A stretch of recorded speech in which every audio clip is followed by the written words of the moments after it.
Irrigation, अब जो crop है उन्हें पानी देना भी बहुत इंपॉर्टेंट है। क्यों है इंपॉर्टेंट? अब जो प्लांट ग्रो हुए हैं उन्हें जो है वो पानी तो चाहिए। अगर कोई भी प्लांट ग्रो हुआ है उस वो कैसे लेता है? ये न्यूट्रिएंट्स जो हमने डाल दिए वो उसे कैसे लेगा? ये क्या वाटर में डिजोल्व होंगे, न्यूट्रिएंट्स जो होंगे वाटर में डिजोल्व होंगे और फिर जाइलम फ्लोएम पड़ा होगा आपने, टिश्यू होते हैं जो, उनके थ्रू प्लांट जो है वो लेता है न्यूट्रिएंट्स और वाटर को। तो वो तभी तो ऊपर उसमें प्लांट के अंदर जाएंगे तब वहाँ पे वाटर होगा। और अपनी डिफरेंट एक्टिविटी को पूरा करने के लिए प्लांट को वाटर की रिक्वायरमेंट होती है।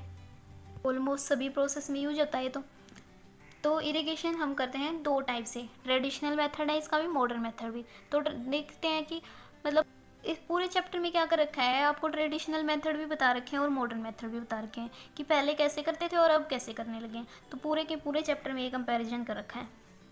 तो ट्रेडिशनल मेथड है, ट्रेडिशनल मेथड के अंदर 4 मेथड दे रखे हैं इसमें, मोट, चेन पंप, डेकली और रात, ये 4 मेथड हैं ट्रेडिशनल। मॉडर्न मेथड में दे रखा है स्प्रिंकलर सिस्टम और ड्रिप सिस्टम।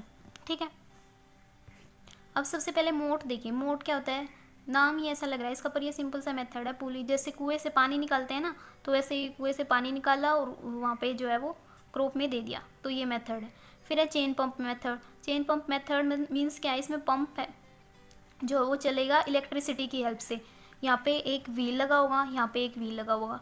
ये जो व्हील होगा ये वाटर के सोर्स में होगा, जहाँ पे भी वाटर का सोर्स है, जैसे कुआं ही लगा लो, वेल, तो उसके ऊपर क्या लगा? यहाँ पे चेन लगी होगी और यहाँ पे एक बकेट टाइप, मतलब जिसमें ये पानी का सोर्स ले सके, और ये चेन जो है वो ऐसे घूमती रहेगी। सोलर एनर्जी की हेल्प से भी चला सकते हैं इसे, इलेक्ट्रिसिटी की हेल्प से भी चला सकते हैं। तो यहाँ से ऐसे चेन घूमती रहेगी और ये ऊपर आएगा तो ऐसे पानी को कलेक्ट कर लिया जाता है और उसमें दे दिया जाता है। तो ये हो गया चेन पंप सिस्टम। फिर है ढेकली। ढेकली में क्या डिफरेंस है? ढेकली जैसे यहाँ पे मोट से कुएं से पानी निकाल रहे थे ना, ढेकली के केस में क्या होगा? कुआं तो होगा ऐसे ही, लेकिन यहाँ पे जो वो पानी निकाल रहे थे, ये यहाँ पे जो है वो खींच के पानी निकाल रहे थे पुल करके, लेकिन यहाँ पे क्या करेंगे? वेट लगा देंगे। एक साइड यहाँ पे जो है वो बकेट कुएं में और यहाँ पे वेट, तो ये वेट के अकॉर्डिंग अपने आप ही वेट कम ज़्यादा करेंगे और यहाँ वहाँ पे पानी आ जाएगा। तो ये था ढेकली सिस्टम। राहत सिस्टम में क्या होगा? जैसे यहाँ पे एक बकेट है, इसमें क्या होगा? यहाँ पे कई सारी बकेट लगी होंगी। और एक क्या डिफरेंस है इसमें? जैसे ये है, यहाँ पे कई सारी बकेट लगी होंगी ऐसे ऐसे ऐसे मीन्स यहाँ पे जो है वो कई सारी बकेट लगी हुई होंगी और यहाँ पे चेन होगी और यहाँ पे बुल होगा, एनिमल्स। तो एनिमल क्या करेगा? वो इसके जो है वो ऐसे यहाँ पे सर्कल में जो है वो मूव करेगा, तो उसकी वजह से ये चलेगा। यहाँ पे क्या हो रहा था? चेन पंप सिस्टम में इलेक्ट्रिसिटी के थ्रू चल रहा था। यहाँ पे जो है ये एनिमल्स की हेल्प से चल रहा है। तो ये था रात। अब मॉडर्न मेथड देखिए। मॉडर्न मेथड में है स्प्रिंकलर सिस्टम। स्प्रिंकलर सिस्टम में क्या होता है? एक परपेंडिकुलर पाइप होती है, ये खेतों में जैसे परपेंडिकुलर पाइप लगाई जाती है, उसके ऊपर जो है एक नोजल होती है जो कि रोटेट कर सकती है चारों डायरेक्शन में, और उसमें ऐसे पोर होते हैं। यहाँ पे नोजल होगी, रेगुलर इंटरवल पे इसमें से जो है वो वाटर निकलेगा, वाटर की मतलब जैसे कि फुहारा टाइप होता है ऊपर। तो ऐसे स्प्रिंकलर सिस्टम था ये। पर इसमें क्या होता था? इसमें जो है वो ऐसे जैसे ऊपर की तरफ जा रहा है और रोटेट कर रहा है, तो क्या होता था? क्रॉप के जो है वो परपेंडिकुलर थे ये उसके ग्राउंड लेवल के, तो जो है इसमें लीफ के ऊपर जो है वो प्रेशर के साथ जो है यहाँ पे पानी आता था, तो वो ऊपर जाएगा, तो वो लीफ एरिया में ज़्यादा जाता था क्रॉप के, प्लांट के। लेकिन हमें चाहिए कहाँ? रूट के थ्रू, क्योंकि प्लांट जो है वो रूट के थ्रू अब्जॉर्ब करते हैं वाटर को। तो ये इतना बेनिफिशियल नहीं रहा, क्योंकि इसमें क्या होगा? वाटर की वेस्टिंग ज़्यादा हो रही है, क्योंकि वो लीफ पे रह रहा है, तो लीफ पे तो वो ऐसे ही एवोपरेट हो जाएगा, क्योंकि प्लांट तो वाटर को कैसे लेते हैं? जाइलम फ्लोएम के थ्रू, तो उन्हें रूट में पानी चाहिए। तो नेक्स्ट जो है वो ड्रिप सिस्टम। तो ड्रिप सिस्टम क्या था? ड्रिप सिस्टम में जैसे ये पाइप बिछा दी जाती थी ग्राउंड लेवल पे, और यहाँ पे जो है पर्टिकुलर इंटरवल पे यहाँ पे होल होते थे, और यहाँ पे जो है वो पानी कैसे निकलेगा? बूंद बूंद की फॉर्म में, एक ड्रॉप यहाँ से, एक ड्रॉप यहाँ से, एक ड्रॉप यहाँ से, ऐसे एक टाइम इंटरवल के बाद यहाँ से ड्रॉप निकलेंगी। तो इसमें क्या होता था, ये बहुत ही अच्छा मेथड है, इसमें वाटर की बिल्कुल भी वेस्टेज नहीं होती। क्योंकि यहाँ सपोज करो यहीं पे प्लांट है, एक प्लांट यहाँ पे है, तो उसे कहाँ चाहिए पानी, रूट में चाहिए, और ये रूट में ही जाएगा। तो ये ड्रिप सिस्टम मॉडर्न मेथड और ये इस बेस्ट मेथड है, तो ये पूछ लिया जा सकता है। अब हमें पढ़ने हैं वाटर के सोर्स। तो वाटर के सोर्स क्या दे रखे हैं बुक में, वेल, कुएं, ट्यूबवेल, पॉन्ड्स, तालाब, लेक, झील, कैनाल, नहर, और रिवर, डैम, रिवर नदी, डैम, बांध। तो ये वाटर के सोर्स दे रखे हैं बुक में, तो ये तो याद ही होने चाहिए। नेक्स्ट स्टेप क्या है इरिगेशन के बाद, वीडिंग। वीडिंग सबसे पहले आपको पता होना चाहिए वीड्स क्या होती हैं। तो वीड्स जो है हमारी क्रॉप के साथ कुछ अनवांटेड प्लांट ग्रो हो जाते हैं, जो अपने आप ही ग्रो हो जाते हैं। तो वो क्या करते हैं, वो एक्सेसिव ग्रोथ, अब हमने अपने न्यूट्रिशन जो है वो मैन्योर डाला था, वो किस लिए डाला था, और इरिगेशन वो जो पानी दिया था वो किस लिए दिया था, कि हमारी क्रॉप हेल्दी हो, वो बड़ी हो, और उससे हमें जो है वो प्रोडक्शन मिले, अच्छी यील्ड मिले। लेकिन क्या होगा कि अगर ये अनवांटेड प्लांट जो है वहाँ पे ग्रो हो गए, तो ये क्या करेंगे, उसका सारा न्यूट्रिशन तो ये ले लेंगे, सोइल से जो भी हम डाल रहे हैं वो तो ये ले लेंगे, तो जो क्रॉप को तो मिलेगा ही नहीं। तो इसे हमें जो है वो रिमूव करना पड़ता है। वो रिमूव कैसे करते हैं, मैनुअली भी कर सकते हैं, मतलब हाथ से खुरपी से उसे निकाल दे, सीड ड्रिल के थ्रू कर सकते हैं। जैसे कि वो नीचे तक था ना उसका फनल, जैसे कि खेत जोतते हैं उस टाइम पे भी ये जो है वो निकल जाती हैं वीड्स, लेकिन वो काम तो हम कर नहीं सकते उस टाइम पे, बट सीड ड्रिल की हेल्प ज़रूर ले सकते हैं, क्योंकि उसकी जो है वो पॉइंटेड एंड होता है, तो उसकी हेल्प से भी कर सकते हैं। और अभी जो हम मेथड ज़्यादातर यूज़ करते हैं वो क्या करते हैं, वीडिसाइड्स। वीड्स साइड का मतलब यहाँ पे कील है, और वीड्स तो वीड्स हैं ही, तो जो है वो दवाइयाँ स्प्रे कर दी जाती हैं, वीडिसाइड स्प्रे कर दिए जाते हैं उनके ऊपर, तो वो ख़त्म हो जाती हैं, पर इससे जो है वो पोल्यूशन क्रिएट होता है। ऐसे ही अगर कोई बीमारी आ गई है, कोई फंगस लग गया है, कोई इंसेक्ट लग गया है, कोई पेस्ट है, तो उसके लिए हम पेस्टिसाइड यूज़ करते हैं। अलग अलग पेस्ट के लिए अलग अलग जो है दवाइयाँ आती हैं, और फिर उन्हें स्प्रे किया जाता है। तो ये थी प्रोटेक्शन का पार्ट में आ जाएगा ये, जो प्रोटेक्शन थी, प्रोटेक्शन ऑफ फ्रॉम वीड्स का जो हमने स्टेप था, तो वो यही है।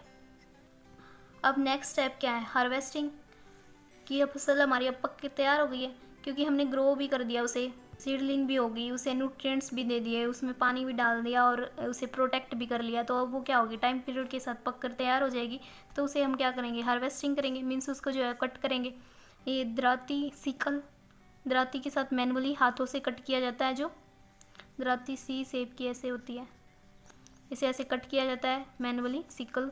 और हार्वेस्टर मशीन के द्वारा भी कट किया जाता है, जैसे कि कंबाइन आ गई है, कंबाइन के थ्रू है जो वो कट भी हो जाता है, जो फसल है वो नीचे से कट भी हो जाती है। कट कैसे करते हैं, जैसे ग्राउंड लेवल है और यहाँ से कट करते हैं, तो यहाँ से वो कट भी हो जाती है, लेकिन साथ साथ में क्या होता है, जैसे इस पर जो है वो सीड लगे हुए हैं, फसल पे जो यील्ड है हमारी वो यहाँ पे है, तो वो भी रिमूव हो जाती है, अलग से सीड भी मिल जाते हैं। तो कंबाइन जो मशीन आ गई हैं वो क्या करती हैं, वो सीड भी निकाल के देती है हमें, कट भी करती हैं, और मतलब हमारा जो है वो चारा भी बना देती हैं। तो ये इसका मशीन का जो है वो मल्टीपर्पज़ के लिए यूज़ हो रही है। अब जो है हार्वेस्टिंग अगर सिकल से की गई है, मतलब दाती से अगर ऐसे आपने कट किया है वैसे, तो आपको क्या करना पड़ेगा, नेक्स्ट स्टेप होगा थ्रेसिंग। थ्रेसिंग भी करनी पड़ेगी। थ्रेसिंग क्यों करनी पड़ेगी, थ्रेसिंग मशीन के द्वारा, क्योंकि अब अपने उससे जो यील्ड है, सीड तो निकालनी है ना आपको, ऐसा तो नहीं है आपको जो चाहिए वो तो यही चाहिए, तो आपको सीड निकालने के लिए यहाँ पे क्या होगा, थ्रेसिंग होगी। थ्रेसिंग की प्रोसेस को क्या कहते हैं हम, सेपरेशन ग्रेन्स फ्रॉम साफ। तो ये जो अनएडिबल पार्ट होता है ये होता है साफ, और इसमें से हम एडिबल पार्ट को निकाल लेंगे, ग्रेन्स को, तो उस प्रोसेस को हम कहेंगे थ्रेसिंग। अच्छा, थ्रेसिंग के बाद यहाँ पे एक और प्रोसेस आती है, विनोइंग।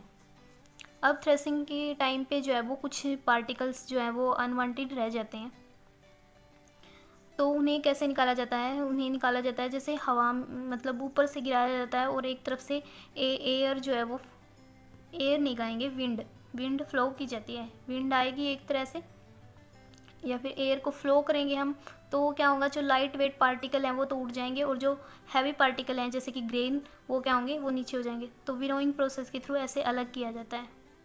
अच्छा, अब हमें जो है फसल मिल, वो ग्रेन्स मिल गए हैं, अब हम क्या करेंगे, उन्हें स्टोर करेंगे। भई अभी स्टोरेज भी तो करना है, अगर स्टोर नहीं किया तो वो ऐसा तो नहीं है वो हम तुरंत के तुरंत ही यूज़ करने हैं, वो मतलब लार्ज पॉपुलेशन के लिए स्टोर करके भी रखने हैं, सब जगह पहुँचाने हैं, तो वो स्टोर करके हम कैसे रखेंगे। एक तो होता है स्मॉल स्केल पे स्टोर करना और एक होता है लार्ज स्केल पे स्टोर करना, और एक जो हम घरों में स्टोर करते हैं। अब हम घरों में कैसे स्टोर करते हैं, नीम की पत्तियाँ डाल देते हैं, कपूर की गोलियाँ, ऐसे मतलब इन सब मेथड से स्टोर करके रखते हैं। ये सब क्यों डालते हैं, क्योंकि जो है वो पेस्ट जो है वो हमारी फसल में, मतलब जो हमारे ग्रेन्स हैं उनमें पेस्ट लग जाते हैं। पेस्ट जैसे कुछ माइक्रोब्स होते हैं जो उन्हें खाना स्टार्ट कर देते हैं अंदर से, तो उनसे बचाने के लिए हम स्टोरेज करते हैं। अब स्मॉल स्केल पे स्टोरेज कैसे करेंगे, जूट के बैग में। जूट के बैग में कैसे, ये पेस्ट से कैसे बचाएगा। पेस्ट वो तभी लगते हैं जब उन्हें एक पर्टिकुलर इन्वायरमेंट मिलता है, मॉइस्चर से भी जो है वो ग्रेन्स ख़राब हो सकते हैं, तो फिर उसमें पै सकते हैं। लेकिन अगर वो ड्राई है प्रॉपर, मतलब थोड़े सनलाइट के एरिया में है, ड्राई है, तो पेस्ट नहीं लगते उसमें। तो जूट बैग क्या करता है, वो मॉइस्चर से बचाता है जो आपके ग्रेन्स हैं, या फिर मेटेलिक बीन्स में एयर टाइट कंटेनर में हम उसे रखते हैं तो वो भी उसे बचा के रखता है। तो ये था स्मॉल स्केल पे, मतलब कुछ ही मतलब टाइम पीरियड के लिए हमें रखना है और थोड़ा ही जो है वो ग्रेन्स है। लेकिन अगर लार्ज क्वांटिटी की बात करें तो वो हम कैसे स्टोर करके रखते हैं, वो हम स्टोर करके रखते हैं सिलोज में या फिर ग्रेनरीज में। ग्रेनरीज जैसे गोदाम होते हैं, बोरियां रखी होती हैं, और गोदाम में जो है वो एक प्रॉपर इन्वायरमेंट होता है, ग्रेन्स को स्टोर करके रखा जाता है जिस इन्वायरमेंट में वो ख़राब नहीं होते। और सीलोज क्या होते हैं, सीलोज जैसे ये बड़े बड़े कंटेनर होंगे ऐसे।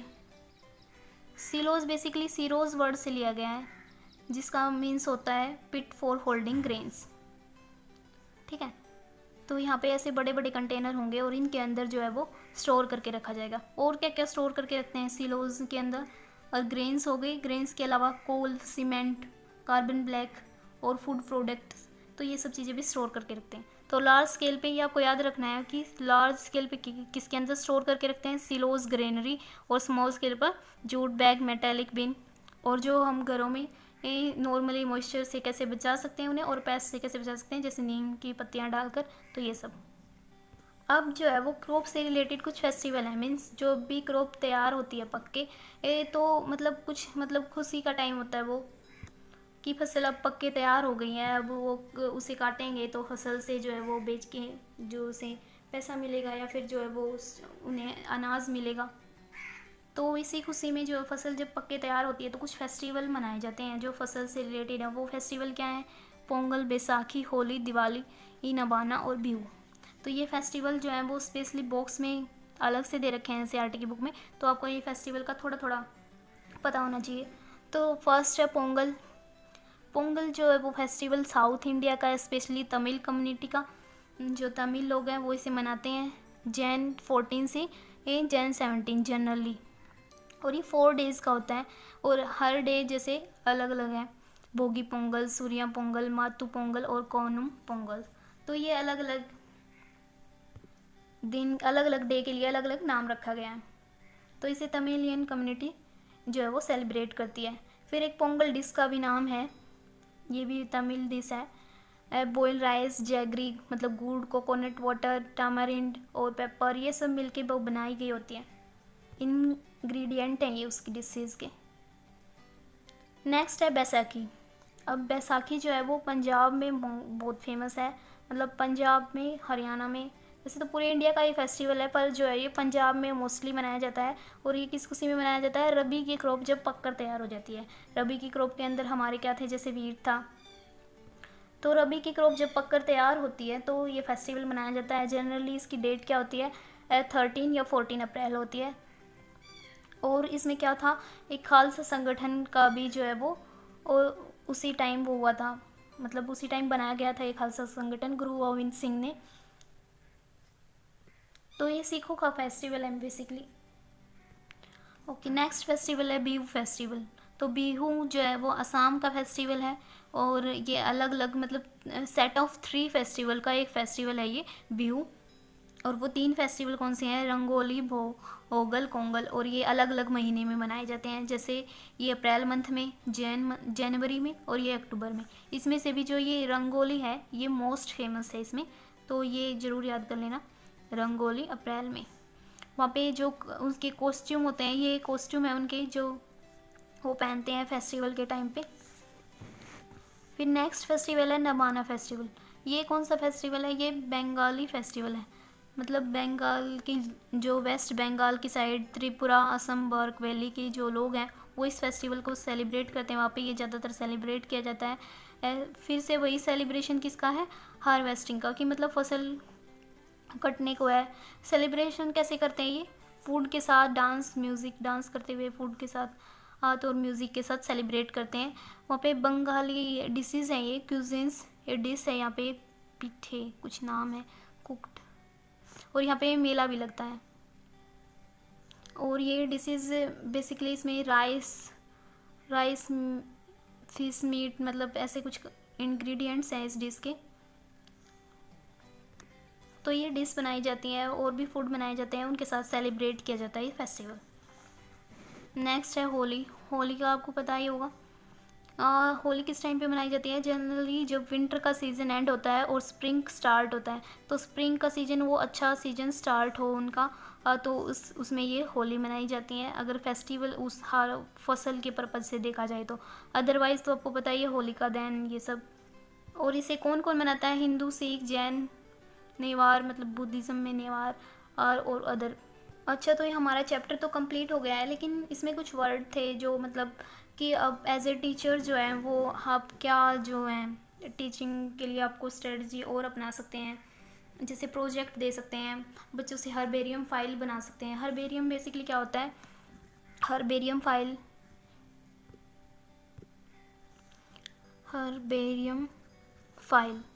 हर्बेरियम फाइल में क्या किया जाता है? बेसिकली डिफरेंट प्लांट के पार्ट को कलेक्ट किया जाता है और उनकी सिस्टमेटिक क्लासिफिकेशन लिखी जाती है। जैसे डिफरेंट पार्ट को कलेक्ट कर लिया, फिर उसे ड्राई कर लिया, ड्राई करने के बाद उसे पेस्ट करना है फाइल के अंदर, और फिर उसकी जो है वो साइड में उसके साथ ही उसकी जो सिस्टमेटिक क्लासिफिकेशन लिखनी होती है। तो ये होती है हर्बेरियम फाइल। अब बच्चों को प्रोजेक्ट्स दे सकते हैं, आप बच्चों से कुछ क्वेश्चन पूछ सकते हैं। जैसे कि एक क्वेश्चन है कि अगर लगातार बारिश होती रहे तो फसल पर क्या असर होगा? तो लगातार बारिश होती रहेगी तो क्या होगा? वाटर लॉक्ड कंडीशन हो जाएगी। वाटर लॉक कंडीशन क्या होती है? इसमें क्या होगा? वाटर लॉक, लगातार बारिश हो रही है तो जो है बारिश में जो है वो सोइल के अंदर जो है वो पानी भर जाएगा। पानी भरने से क्या होगा? जो उसमें जो सोइल के अंदर जो पोर होते हैं छोटे छोटे, जिनके थ्रू गैसियस एक्सचेंज होता है, तो वो गैसेस एक्सचेंज नहीं हो पाएगा। तो सोइल के अंदर गैसेस एक्सचेंज नहीं हो पाएगा और प्लांट की डेड हो जाएगी।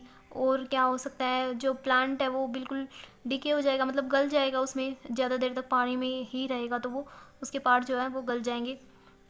और एक और क्वेश्चन क्या हो सकता है कि टेम्परेचर का ज़्यादा, मतलब हॉट क्लाइमेट है तो उसका क्या असर होगा, और अगर ज़्यादा कोल्ड क्लाइमेट है तो उसका क्या असर होगा। तो हॉट और कोल्ड क्लाइमेट में, अगर ज़्यादा हॉट है ज़्यादा कोल्ड क्लाइमेट है, तो आपको पता है किसी भी मतलब क्रॉप के लिए एक ऑप्टिमम टेम्परेचर चाहिए होता है। अगर उससे ज़्यादा कम हो तो ऑब्वियसली एडवर्स इफेक्ट पड़ेगा, उसका बुरा ही प्रभाव पड़ेगा। तो ज़्यादा हॉट होगा तो भी उसके लिए नुकसानदायक है, और अगर ज़्यादा कोल्ड होगा तो भी उसके लिए नुकसानदायक है। और एक और चीज़ यहाँ पे, वाटरिंग जो है वो प्लांट की कैसे हेल्प कर सकती है?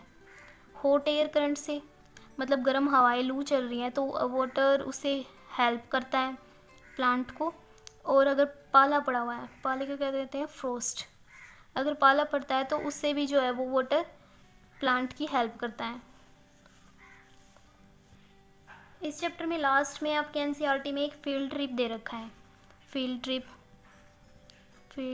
और क्या मेथड अपना सकते हैं आप? जैसे साइंस है, ईवीएस है, इसमें ये फील्ड ट्रिप हो गई, प्रोजेक्ट मेथड हो गई, क्वेश्चनरीज हो गई, डिस्कशन हो गए, ये जो है वो बिल्कुल डेमोन्स्ट्रेशन हो गया।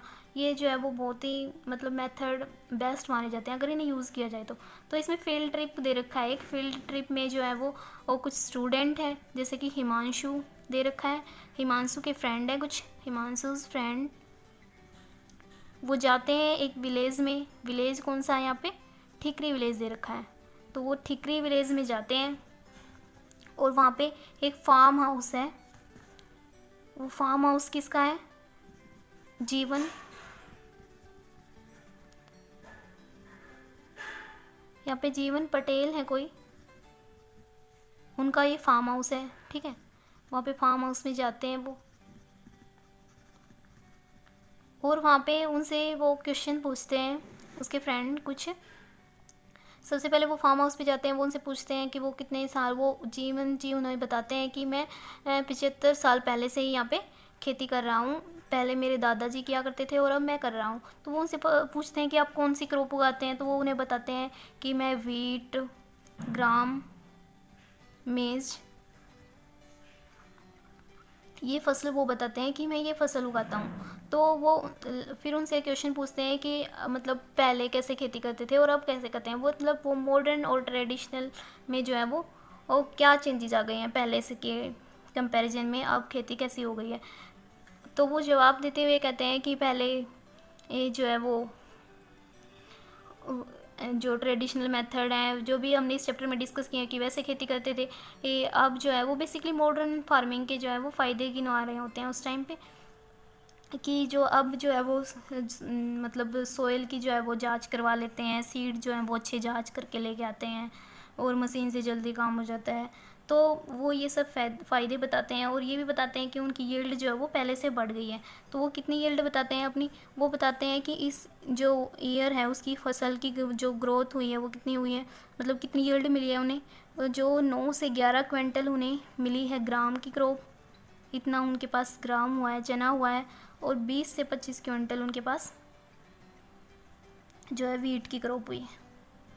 तो ये उनकी जो है वो क्वांटिटेटिव यील्ड है कि कितनी क्रॉप हुई, मतलब प्रोडक्शन हुआ है वहाँ पे उनके वहाँ पे। और फिर जो है वो हिमांशु की ही एक फ्रेंड है सबीबा, मोहन उसे बुलाता है अर्थ फॉर्म दिखाने के लिए। ये तो सबीबा बताती है मुझे पहले से ही अर्थ फॉर्म के बारे में पता है कि अर्थ फॉर्म हेल्प करते हैं फर्टिलिटी को इंक्रीज़ करने में। कैसे हेल्प करते हैं, वर्मी कंपोस्ट पढ़ा होगा आपने। तो ये ऑर्गेनिक मैटर का कंपोस्ट बनाने में हमारी हेल्प करते हैं अर्थवॉर्म। ओके, तो इस चैप्टर में इतना ही था। बाकी जो ये राइजोबियम बैक्टीरिया का पार्ट था नाइट्रोजन फिक्सेशन का, ये हमें नेक्स्ट चैप्टर में पढ़ेंगे, क्योंकि नेक्स्ट चैप्टर भी हमारा ऐसा ही है, माइक्रोब्स कैसे हमारे फ्रेंड हैं और कैसे हमारे एनिमी हैं। तो उसमें भी मतलब नाइट्रोजन साइकिल आएगा, तो वो हम वहीं पे पढ़ेंगे। तो अब इसमें से जो ये जो है फील्ड ट्रिप प्रोजेक्ट मेथड और कैसे क्वेश्चनिंग कर सकते हैं, ये आपका पेडागोजी पार्ट में पूछा जा सकता है। और जो अभी तक हमने पढ़ा है इसमें से ये जो एग्जाम्पल थे, जितना भी कंटेंट था, वो आपका कंटेंट पोर्शन में पूछा जा सकता है। Okay, thanks for watching.